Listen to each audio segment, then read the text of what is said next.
Olá, amadas irmãs da Igreja Nova Vida de São Cristóvão. Em nossa terceira reunião de 2024, realizada no dia 17 de março, estudamos sobre o encontro de Jacó com Deus, conhecido como Peniel, pois como diz lá em Gênesis 32:30, ele viu Deus face a face. Aprendemos que Peniel representa o nosso encontro com Deus, onde a partir dele somos confrontadas a não sermos mais as mesmas pessoas. E então somos convidadas a realizarmos os ajustes necessários em obediência ao nosso amado Senhor. Não é possível sermos a mesma pessoa antes e depois do nosso encontro com Cristo, como diz lá em 2 Coríntios 5,17. Portanto, se alguém está em Cristo, é a nova criação. As coisas antigas já se passaram e eis que surgiram coisas novas. Nosso desejo por uma vida plena, à luz da palavra, deve ser contínua em toda a nossa vida, se quisermos ser segundo o coração de Deus. Em João 15:5 diz: Eu sou a videira, vocês são ramos. Se alguém permanecer em mim e eu nele, esse dará muitos frutos, pois sem mim vocês não podem fazer coisa alguma. Meditamos lá em Gênesis, dos capítulos 25 ao 32, e convidamos também a meditar em Hebreus 12, 16 e 17, Oséias 6:30, Hebreus 13:9, Mateus 6:33, Mateus 6:21, Efésios 3:14 e 21. Esaú era um homem profano e escolheu esse estilo de vida, apesar de ter a bênção da primogenitura por direito. Enquanto isso, Jacó tinha uma vida pacata. Mas apesar de saber que havia uma promessa de Deus sobre sua vida, não esperou as coisas acontecerem no tempo certo e tentou agir do seu jeito. Passou-se pelo seu irmão Esaú, enganando seu pai, mas não enganou a Deus. Naquele momento, o seu pai lhe perguntou quem ele era, ou seja, qual era o seu nome, e ele respondeu que era Esaú, para que seu pai lhe desse a bênção. Muitas vezes percebemos que saímos do caminho da bênção, mas temos medo de retornar, porque isso exige renúncia ao nosso eu, abrir mão do orgulho, talvez de enfrentar um inimigo, pedir perdão a alguém, ou etc. Quando estamos diante de Deus, precisamos nos despojar do nosso medo, incertezas, angústias e nos entregarmos a Ele integralmente. O confronto à renúncia do nosso eu dói, mas geram mudanças gloriosas em nós a partir de nós. Tudo o que tentamos fazer na força do nosso braço para agilizarmos o cumprimento de uma promessa de Deus, na verdade, adia e nos gera danos no caminho da espera. Precisamos confiar na promessa de Deus e caminharmos em obediência, passo a passo, sem querermos antecipar nada. Interessante também que Jacó era enganador e o seu sogro era pior que ele.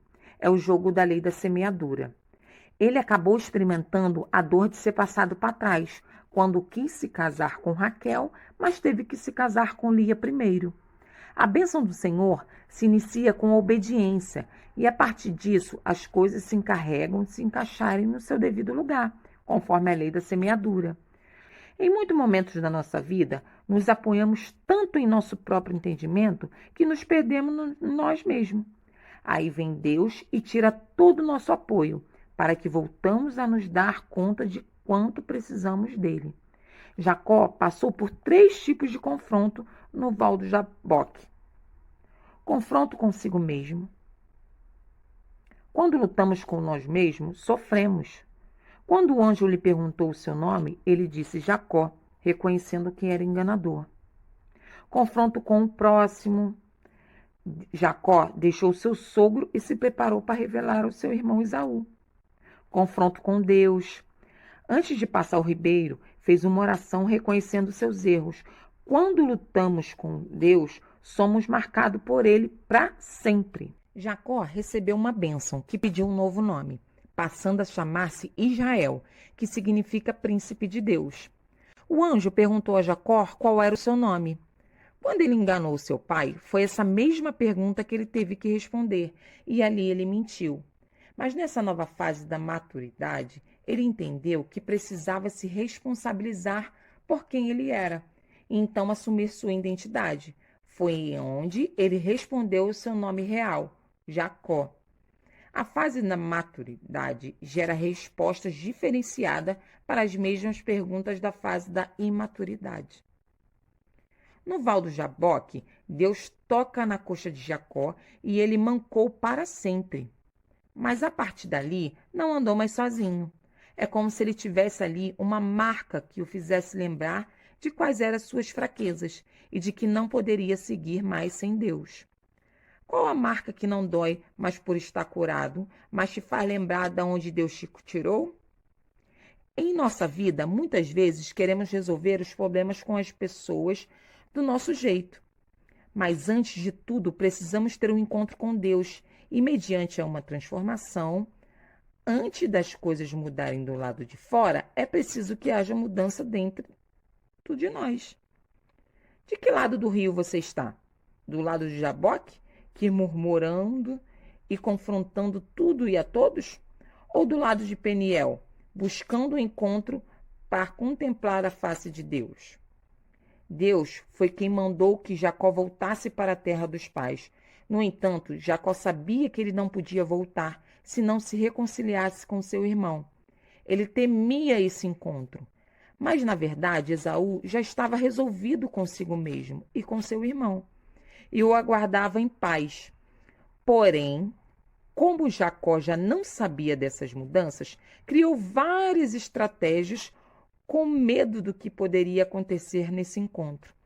Ele fez exatamente como nós fazemos quando estamos com medo e não confiamos em Deus, criando barreiras de proteção para nós mesmas. Deus, então, nos conduz às lutas para que tenhamos experiência com Ele, que nós possamos aprender com Jacó como devemos reagir em meio às lutas para termos experiência com Deus. Precisamos renunciar ao nosso eu. Jaboque significa esvaziar. Quando estou cheio de mim, não consigo encher de Deus. É ótimo saber que temos com quem contar na hora da luta, mas isso não substitui o nosso secreto com o Senhor. Jesus ficou a só em Getsemane. Precisamos persistir. Precisamos insistir na nossa busca com Deus.